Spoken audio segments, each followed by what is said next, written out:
Welcome to the Recruitment Leadership Podcast, hosted by Alison Humphries. The Recruitment Leadership Podcast is here to help those in the recruitment industry gain awareness and understanding on the hot topics faced by those in the business of hiring people.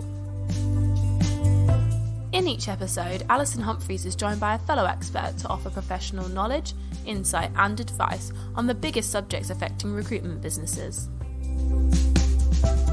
It's the podcast to listen to for recruitment business frontrunners seeking expert information from industry-leading advisors.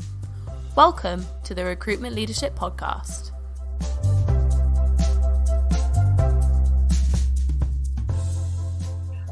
This rather intriguing title, Can You Be One of the 3%, actually comes from a statistic that I think, in fact, Simon, you drew my attention to originally. That it is estimated that just 3% of all the startups in recruitment in the UK actually manage to build and exit in a successful sale. And so we're going to talk about some of the most common mistakes that I'm often involved in unpicking with people who would like to think they're on a route to a successful business exit. We're going to talk through what buyers and other investors, because it's not the only model, look for, and with some real life examples. And I also want to highlight to those on the call about the data that you need to start gathering much earlier than you think. And some alternatives to exit. But I think it's really important just to frame this before we get into the body of it, to say, look, you define your own successful exit from your business.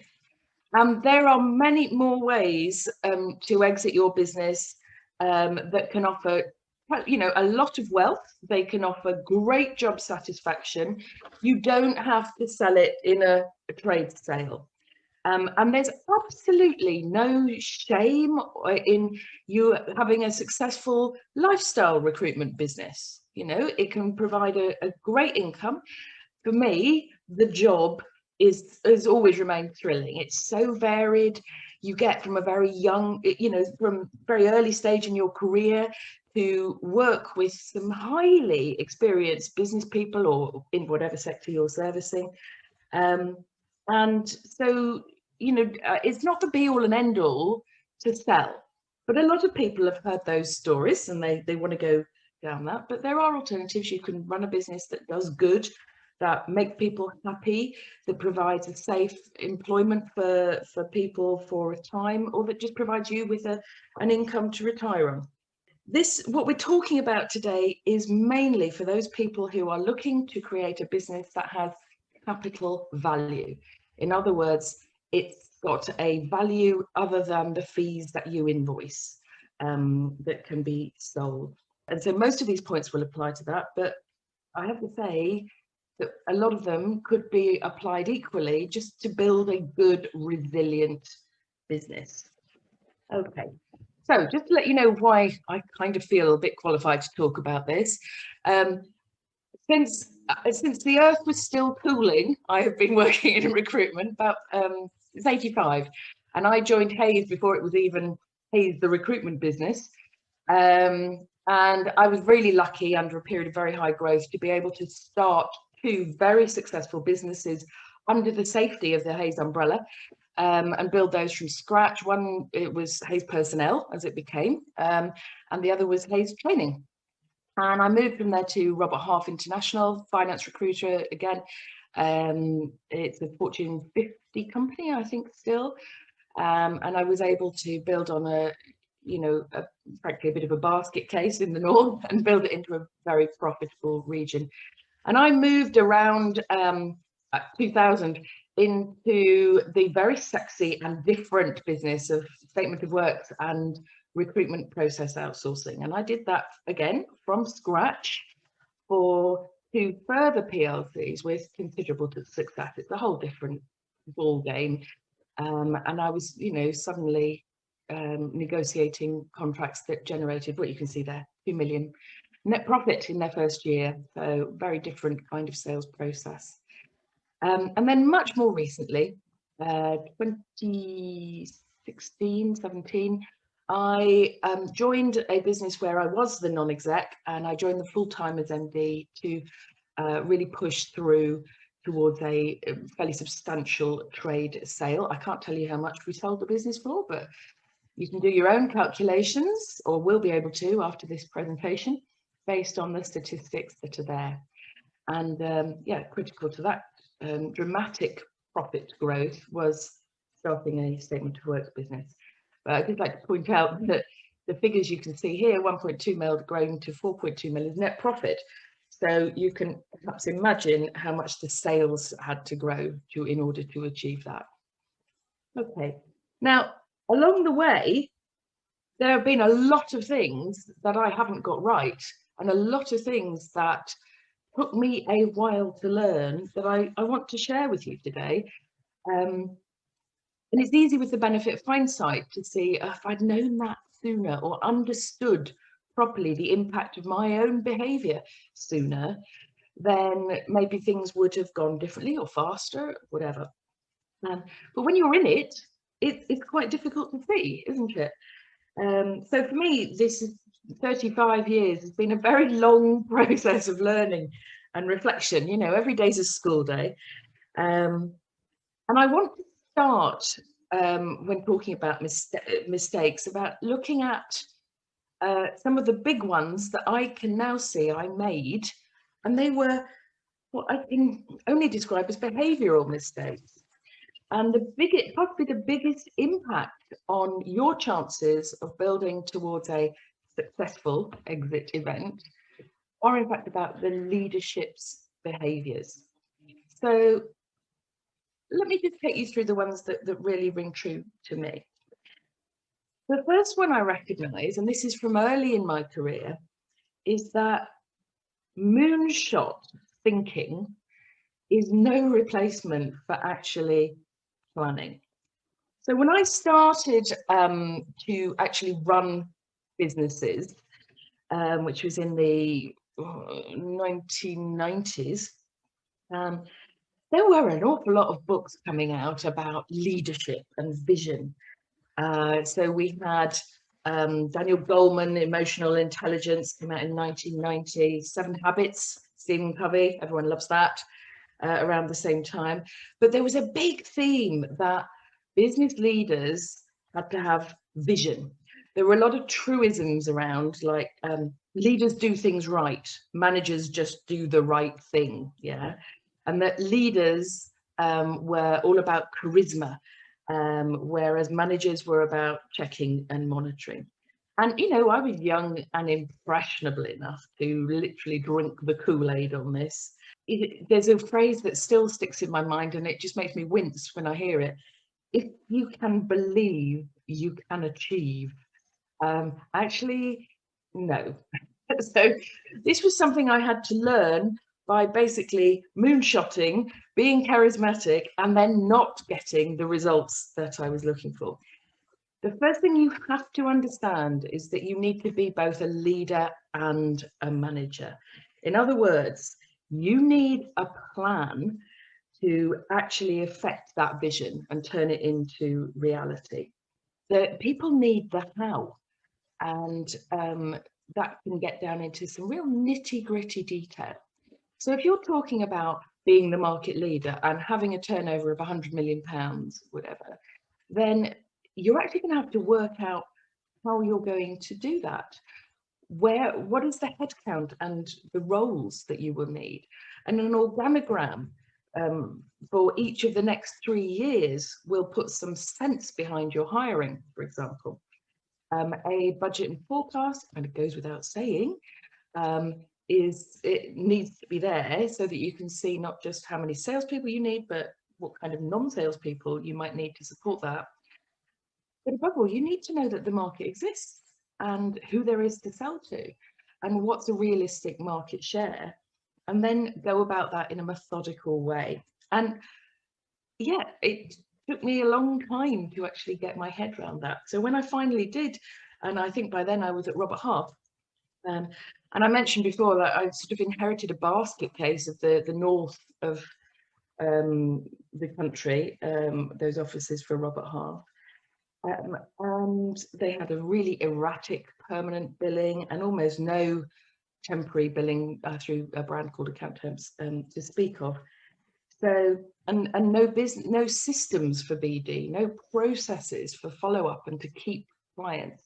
So all of that detail, managing and yes, monitoring, absolutely key if you're going to achieve the dream. That was number one. And closely linked to that, write things down. The idea that communicating something brilliantly, but only verbally, is enough, is a way with the fairies. Yeah. Even if you meet one-to-one, you will, I'm sure many of you have found that people have very different recollections of that meeting and what was agreed. And in large groups, there's a common sense that, oh, well, I thought someone else was taking down the detail. So even when people nod and smile at you and even repeat back what they think, you know, they've agreed, unless something's written down, very often it won't happen, or it may happen in a way that is counterproductive, which can be awkward. So in today's recruitment world, there are so many moving parts. There are so many channels of communication that recruiters have to stay on top of. There are so many variables. When I look at candidate behaviour now, you know, it's much more challenging, possibly than it's ever been in the past. And so that means that it mitigates against change. So when you've created your vision and the plan that goes with it, you've still got to get people to change what they do. And they're so busy running everything on their mixing desk, if you will, that gravity draws them into carrying on doing the same things. So it's absolutely essential that if you're introducing a new process, that you write down the detail and the dates. That if, for example, you're having discussions with a client about the big stuff, the strategy of their business and the potential for how you work together in the future, write it down. Make sure that your CRM is genuinely recording what's in your business. Often when I get engaged with a new client, I go and find that the guys are running the business from their mobile phones, nothing's getting loaded in there, and it makes it very difficult to grow a business if you constantly have to go back to the principals who were the people who were there at the time. You don't know that that information exists. And that applies across the board. If you have worked out some sales processes, for example, that really work for you, you know, whether they are about your post-placement routines or how you develop an account once you've landed in there, or how you retain, you know, how you land and expand, those kind of things, then write those processes down so that you can train them out in the future. There's an awful lot sitting probably in the heads of some of your experienced people, but it's potluck whether it gets passed on to anybody else, and that is going to slow your progress. Anyone who's trying to hire recruiters at the moment will know what I'm talking about. I also found it really helpful to have written in written form a transparent promotion criteria and commission policies. And you know what we did if there was a dispute about a fee with internally or externally, all of those things gave people a sense that, you know, if they could, that there was no secrecy around how to get promoted. And I'm a great believer in keeping momentum in your workforce that way. So it was popular. But also, if you're just setting up in business, for heaven's sake, write down what you have agreed you're doing. Which directors, for example, if you're in partnership, which directors are doing what jobs, who's accountable for what, and two very important words, shareholders agreement. Big important lesson, particularly during lockdown one. A lot of the businesses I know that had thought, yeah, we don't need to deal with that formality because it's not an issue, suddenly found themselves in adverse circumstances, in business divorces. People wanted to react to the lockdown in completely different ways. And if you haven't got those fundamentals that don't seem very important at the time, it's messy and it's very expensive. And what that means is you're going to go backwards in your plan of achieving your successful exit. Okay, so here's my mistake number 3. Trying to carry the whole world on my shoulders. You know, you can run a really successful one-man business if you are your only employee. But leaders who can't look after themselves, because no matter how good the intentions, if they can't look after themselves, then they're not going to be able to sustain good behaviours in the long run, and they're not going to be good managers of people in the long run. So I was genuinely terrified in a couple of situations where I was brought in at the top of an organisation. I was terrified that people would think I was just, I don't know, made my money really easily, that I was some sort of fat cat who didn't pull their own weight. And if I'm really honest, there was some arrogance in there as well. I felt that I was the only one who could do things like I wanted them doing, could do things properly or fast enough. And I was terribly keen to demonstrate that brilliance to people. So, you know, for an extended period, and I'm talking a couple of years, I worked almost invariably an 80-hour week, and that's just not sustainable. And what happens in the end is that you become a poor leader of people.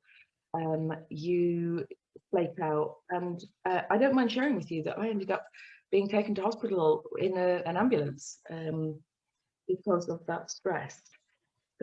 So it's really important that if you're a business leader, you can actually see that and that you accept help. Okay. Common mistake number 4: money will solve everything. So for a long time, I'm not sure if I believed it, but I certainly acted as if I did, that if you just pay people enough, you will do anything. And I meet a lot of very entrepreneurial, very money motivated business leaders who clearly still do believe that. And the answer is no, they won't. And I think there's plenty of material and research out there now that shows you that expectations of employees have never been higher. Yep, they want money, they want flexible working, they want structured ongoing development, they want a fun environment, they want companionship. Work has become kind of the provider of everything for lots of people. And one of the impacts that we're seeing now is massive pay inflation in the recruitment industry. So anyone who's out there trying to recruit staff at the moment will probably recognise what I'm talking about. I have been in the position of starting work with someone, looking at their P&L and realising that they were paying out 70% of their net fee income directly to staff. Now, that's not a sustainable position. And his argument was, look, I've had to do that at the moment. And this wasn't in lockdown 1, by the way. I've had to do that at the moment, but it will all right itself when they become more productive. Well, no, it won't. If you're paying those people X when their performance is X over 2, then when their performance becomes twice X, they will be expecting more pay. Yeah. So you will not find that people who are over rewarded at the beginning sort of suddenly accept that they're going to get paid less as a proportion of their billings, except in a very, very short term. So this also applies to issuing equity and options too early in your growth cycle. Again, I've had to unpick a lot of very, very messy promises where because they like them, because they want to be popular, because they want to reward loyalty, business owners have given promises of either shares or share options really soon. And sometimes the business outgrows the people that they thought were quite good at that time. And those people do not have skills beyond a certain level, but they already own a chunk of equity in the business. Very, very difficult if they're no longer suitable for the business. And remember, if they own that equity, they own it even if they're not your employee anymore. So that's a big mistake. And as a leader, you have got to create a reason or several reasons for people to stay with you other than the money, because they're not all going to benefit in the same way as you. And those reasons need to include things like flexible working, personal development and empowerment, social purpose. We've seen all of those things. Finally, before I move on to what employers and investors actually look, sorry, buyers and investors actually look for, last one, big mistake, being in your bubble. I would urge you, if you're recruitment business owners, to make sure you regularly get your periscope up and get outside of your business. Do read industry data and sense check it. Some owners are so insular that they haven't sense checked, what they're doing. I had a Zoom with somebody just a couple of weeks back who told me that they were exceptional performers, but actually their average net fee income per head was about 70k in 2019. I'm not going to count 2020. And he told me proudly, we fill 1 in every 4 jobs that is registered with us. I point out to him that, industry-wide, that's really quite average in terms of performance.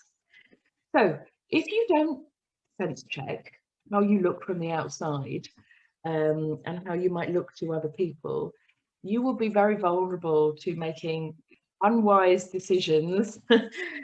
So I do think it's important to be willing to take external advice.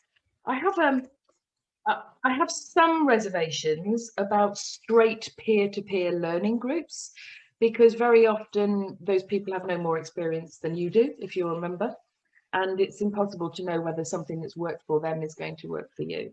If you've only ever worked in one sector or one company, you in particular need to take those steps. Right, let me move on.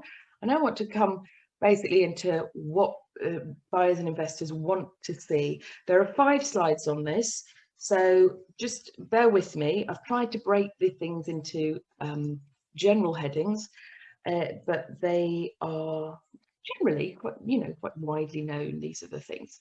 So first thing, if a buyer is looking, the very high on their agenda is the market that you're servicing. Is it sustainable?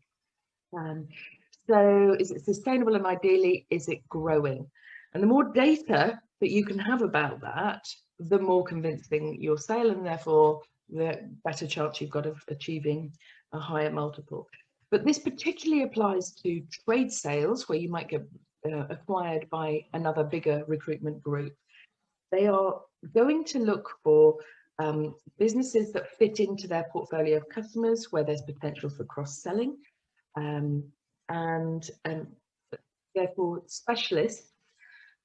So, for example, I ran a social workers, not social care, social workers recruitment agency, and that fitted very well with healthcare. And when we sold to a healthcare recruitment group. So it's all to do with multiples. I'm not saying you won't sell if you're a generalist recruiter. I'm just saying that there's plenty of data that says that specialists tend to achieve higher multiples. At the end of the day, though, a business is only worth to tourism what someone is willing to pay for it.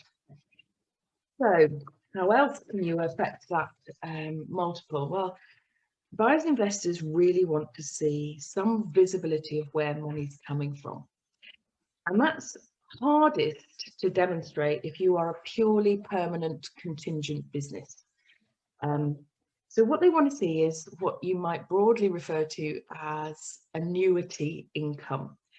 In other words, a sound basis of long-term temporary or contract assignments, where you can see, for example, where your money is going to come from for the next 6 months, exactly, you know, who you'll be invoicing, or contracted exclusivity, or statement of works, or RPO deals, where it's actually written into some sort of contract. And I don't mind telling you that, having been through a due diligence process with a buyer who was about to shell out many millions of pounds, when they found that we had no formal contract with our second biggest client, the whole deal nearly fell apart. So I go back to what I said earlier about write things down. Now, if you've got that sort of visibility of income, you can create sensible forecasts. And when I say sensible, I mean forecasts that are based on something that's happened in the past rather than just a wish fulfillment exercise. And so if you've got a track record of retainers, for example, that will help a lot. Of course, you can sell a business that is purely perm, but at the moment, there's less interest in those businesses. So they also want to see that no one client constitutes roughly about 10% of your income. I think that's common sense. Anything can happen to that client. We've seen businesses go bust. And of course, we know that they can also decide, we're spending rather a lot with that agency, we'll bring that function in-house, and you've got an awful lot to replace. So I'm a great fan of statement of works businesses. I've already explained to you that I've had considerable success. Interestingly, people don't apply the same expectations of what profit you'll make if you're supplying them with a service as opposed to labour. It's harder for them to compare those things. What else do buyers and investors want to see? Look, recruitment is an asset-light, people-heavy industry, despite all the technology. And they are therefore going to have a look at your people. They want to know that the business is not reliant on a few prima donnas. And you might not think they're prima donnas if their behaviour is good, but if your business is essentially a few massive billers supported by an army of resources who are fed, you're in that category. Yeah. They will also want to know that the business is not overly dependent on you as its owner, because you will be leaving if it's a trade sale, if it's an MBO, if it's an MBI, and I'll come back to these definitions in a moment. They need to know that there is a strong, supportive management team. A lot of the businesses that I get involved with on a consultancy basis have a huge gap between the owner in terms of skills, capability, track record, and the managers that report to them, who very often are homegrown, have only worked in that business. So do consider structuring a plan to bring these people forward and give them more visibility within the business, more authority, and develop them in a structured way. Related to that, a very big factor in the sale of liquid personnel was the learning and development program that I put into place. So that ranged from a really effective, very detailed, bespoke onboarding induction 8-week plan, right through to a management development plan that said, right, this is what a manager does in liquid personnel. These are our routines and processes. These are our standards and norms. And that really helped me to develop a whole raft of people who hadn't previously existed other than as billers, who had a common understanding of what management meant, who applied that with some standardization, and we could point to the results. I could also prove to interested buyers that if I hired someone, statistically, they would be putting profit on the bottom line in It was a purely contract business, so in 10 months from hire. And that they would also bill, typically they would bill their first deal by week 4. And that I was able to show them how much the learning and development that I put in place had improved those figures. There were lots of other processes that I put in place to support that learning and development. So, for example, they resulted in, we did contract assignments, they resulted in those assignments becoming 30% longer. Just by things we did. And 50% more of our contractors getting rebooked, which is really important because the costs of compliance are so important, so significant, and that ain't going away.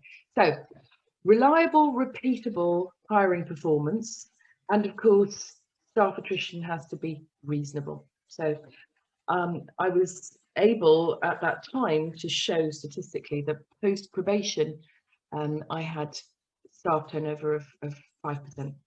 What else do they want to see? I've mentioned before, processes written down and observed, that contracts and files are compliant and up to date. Oh, please do not be one of those business owners who says, you know what, one day when we've got lots of money, we'll go and make our CRM compliant. We'll make sure that our contracts are good and up to date. We'll make sure that we start doing the checks we were always supposed to be doing, because it's never going to happen. The bigger your business gets, the further away the dream of having a compliant database is. Now, if you're in a highly regulated area, you will, I hope, have started doing this from the beginning, but maybe not. And once you hit about 100 staff, you're going to find it impossible to get them to do things compliantly if you've rewarded them for not doing it in the past. There are a couple of other things that you may not have considered are important to have written down. Minutes of board meetings that are sequential, and you can see where the actions have been carried out. They were significant in a due diligence process. Your agreements with clients, your own employment contracts, really important. Your candidate files need to be up to date. And if you're nodding thinking, yeah, I'm fine on that front, I only place contractors, then two questions. Are you applying key information documents? And have you got opt-out notices? And if you're thinking, oh, I'm not even sure what those are, then you haven't got a compliant database. So are they going to go back through, if you're a 10-year-old business? No, they're probably going to go back 3 years. But all the improvements that you as a management team have made are really helpful to document. So you can't do that if you don't start from the beginning. Nobody wants to buy a business where there are sort of endless liabilities. And that means that if you've got weak employment contracts for your own staff, for example, you could be liable to claims in the future. You could be vulnerable to having people steal your business if the restrictive covenants aren't strong enough, and so on. If you have taken a high risk approach to IR35, that is a liability that no buyer is really going to want to take on. Okay, and the rest. So very quickly, they want to see that you've managed cash well. Obviously that you credit check new clients and you manage debt well, but you don't get a lot of bad debt. Reasonable staff attrition. On my experience, that seems to be a figure, seems to be around 20%. If you can do, I mean, that's an acceptable figure to say, look, actually, we've got this under control. A distinctive brand, which is recognized and has a value. That doesn't need to be unique. It does need to be distinctive and uniform in the way you deliver it. Yeah. They like to see marketing, but what they really want to see is the results you get from your marketing. So think about the KPIs. Those will include, of course, stuff like your average visits to your website, unique users, the level of engagement you get on LinkedIn, how big your mailing list is, and so forth. Yeah, how much consent you've got. Outperforming a valid competitor. Don't obsess about competitors. Do track those that really are valid competitors and see how they're doing better than you. You can learn from that. Finally, nobody's really interested in buying into a business that has been cash stripped and hasn't had the investment that it needs, whether that's in terms of CRM or offices or staff or marketing support, because they know that it's a liability they're going to have to fill. So data that you need to be collecting for probably 3 years before you actually look at valuing your business. So financial data, I think I've covered all of those things. What you want to see is 3 years worth of plotted on a graph. Yeah. HR data, though some of those things are not 3 years worth, but you do want to start to measure the data that's there. I think that's all reasonably self-explanatory. Any long-term incentive plans, that's LTIPs, are written down, and that if you have had to undergo any, to take part in any disciplinary or grievance dispute processes, that they're all properly documented and resolved. Commercial data, so that includes any independent market data that you can get your hands on that is credible. I have to say it's a lot easier if you're servicing the public sector to get hard data. You can do it through freedom of information requests. You can usually get it straight from the public authority that you're servicing. But, recruitment industry bodies provide really valuable data that is good for comparison purposes, will help you estimate a market share, for example. Don't rely on hearsay, very important. And then governance. We want to see your contracts, your candidate files, any liabilities and disputed actions. Okay, right, I'm nearly at my close. Very quickly, be clear about what kind of buyer you're interested in. Some of them are going to want to tie you into an earnout, and that could be for multiple reasons. It could be because they think the business is over reliant on you. It could be because they don't actually have all the cash at the moment, and it could be because they just want to, they're not really got 100% faith in your forecasts that you're selling the business on. It makes a big difference if you've got to stay and work in that business for a couple of years, or whether you can walk on the day, and it might impact the amount of money you'd be willing to accept. So you're more like, if it's an MBO, a management buyout or a management buy-in, people know what they're buying because they worked in the business. So there's unlikely to be an earnout for you, but you might not be selling all of the business. So have a think about that. What would be acceptable to you? There are situations where people will sell some equity in their business or take private equity investment. Be very clear about what kind of involvement you're looking for. This can work extremely well if you want a hands-off organization. That is, but remember, they are going to want their money back with return in typically a 5-year cycle. So that can present an awful lot of pressure on you, and it may mean that private equity investment is not right for you. Okay. Then there are buyers who are effectively looking to make a profit by reducing the running costs of your business. Now, that sounds bad. It's not. If they can, for example, combine some of the shared services or offices in your business, that could be completely legitimate and could work very well.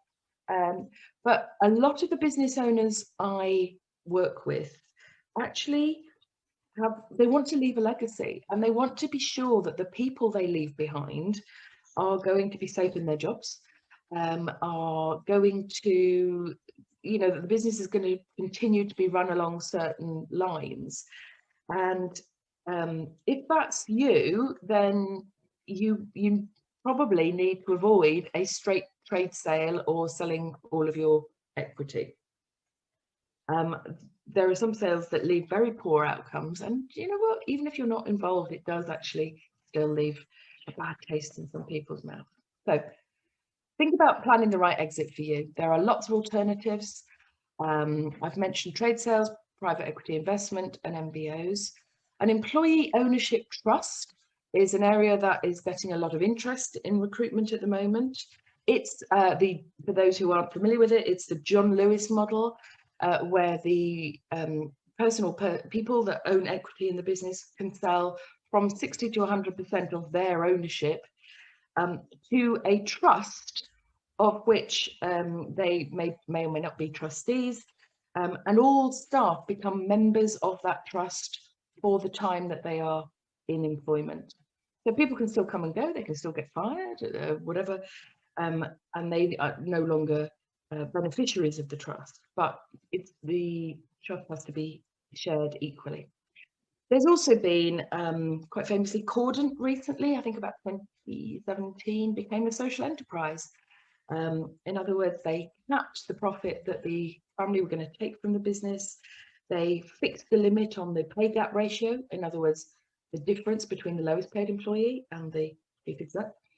And they went public and said that all other profits from now on would go into social programs. So there we go. It's a long road, and you probably need to get started on the details sooner than you think. Lots of people are very busy at the moment. It remains to be seen what the market and buyers and lenders will have to say about results that happen during 2020, and whether you'll need to effectively start your build towards a sale in 2021 instead. But to summarize, start the groundwork early. Make sure that you build a strong business, because you won't always be able to control your exit date, particularly if you're looking for a trade sale. And remember, we all know we're very vulnerable to market conditions. So build a strong business rather than a house of cards that's all focused on selling on a date of your description. Yeah? Try not to over-reward staff too early, and definitely don't go public with your aim to sell too early. It creates a lot of unease, a lot of people who have expectations that you're not going to be able to fulfill. And if you end up giving away too much equity too soon, you've got nothing to bargain with in the future. And very often the amounts that you give away aren't enough to impact people's loyalty or their actions or motivation. And I would say this, wouldn't I? But my final piece of advice is get an experienced guide, someone to work with who has been there before and who can save you some of the pain that I've been through, and is up to date in this area as well.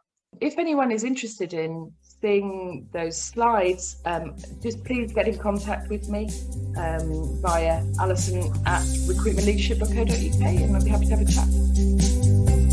You've been listening to the Recruitment Leadership Podcast. If you enjoyed our podcast, please subscribe, review and share so that others can find the podcast too. We really appreciate your support. If you have any questions about the topics covered or wish to find out more about recruitment leadership, please email alison@recruitmentleadership.co.uk, referencing the podcast. We're also on LinkedIn, where you can follow Recruitment Leadership and connect with Alison Humphries. Thank you for listening, and we hope you join us next time for another episode of the Recruitment Leadership Podcast.